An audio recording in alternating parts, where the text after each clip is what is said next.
Hey everyone, this is Maggie and I'll be guiding you through plank pose and side plank. Obviously they're interconnected. You'll be using the same engagement through the core, the entire core, through the hips and through the legs, and also through the upper body in order to hold and support our body with our arms. So we're going to come into the pose in several different ways, beginning with a few beginner variations. All right, I like to start in downward facing dog.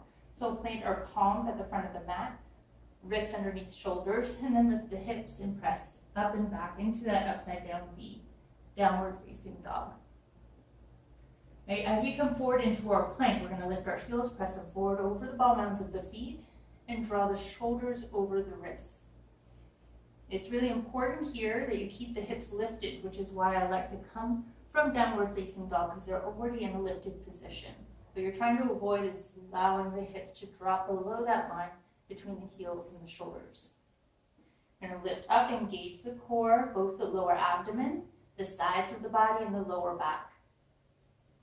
Beautiful. Press the mat away and round through the upper back, that space between the shoulder blades, and drop the gaze right between the fingertips or just to the front of the mat. Lengthen through the crown of the head, roll the shoulders back towards the hips, press the heels forward, and lock it in. This is a little intense the first time around. Maybe you drop the knees. So it's the same pose.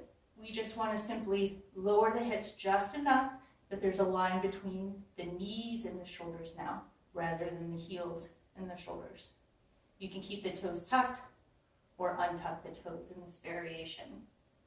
It's building the same muscle groups in the arms to keep your chest lifted. Press the mat away, round through the upper back, and focus here. Beautiful. Tucking the toes, lifting back up into the other variation. Traditional plank, and then pressing up and back into downward facing dog once again. This time we will transition from plank pose to our side plank. When we're beginning in this practice, you might want to take the feet nice and wide. I even do this now in my daily practice because it feels really good to have that wide-legged base and that stance that feels really supportive when you come into this pose.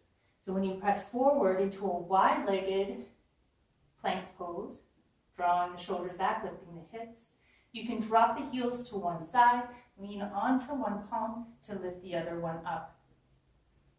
Right, the wide stance gives lots of support and room to lift the hips. Draw the bottom shoulder down towards the heels. Maybe the gaze drifts up towards the fingertips. And we simply pause. Breathing here. Nice. If you're a beginner and you want to take another variation that's nice and supportive and will help build that strength to go into the full variation, you can draw the knee towards the chest, drop the heel about halfway up the mat, then drop the back heel down, lean onto the other palm, and reach up. You'll notice that there's a little kickstand here with that bent leg, but it keeps the rest of the body in that perfect alignment, heel to shoulders. Right? The hips stay lifted, and it's still a lot of engagement to keep into this pose. So it's a perfect place to start. Nice. When you're ready, planting your palms, coming back to your plank pose, dropping the knees and the hips.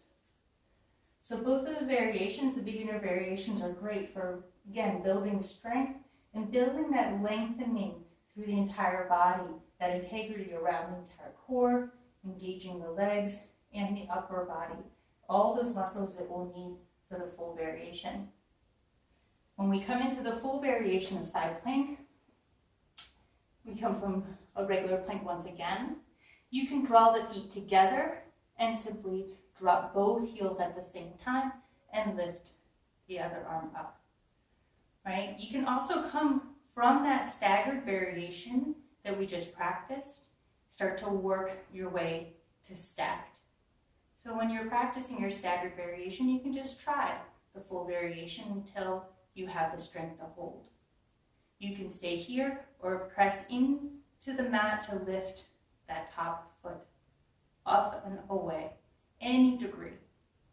Breathing here, maybe the gaze drifts up to challenge the balance. Nice, stack the heels once again.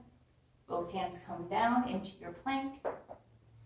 Drop the knees, drop the hips, and there you have it. Right? Trying it on the other side as well, and noticing it might be different on one side to the other. One side might be stronger, one arm, one leg, or the whole thing might be stronger on one side. You don't know until you try it. So just trying and working and building that strength, holding each pose for longer and longer each time to try to work your way to a point where you can come into the full variation within your practice and hold it with a steady breath. So thank you for joining me today, and until next time, namaste.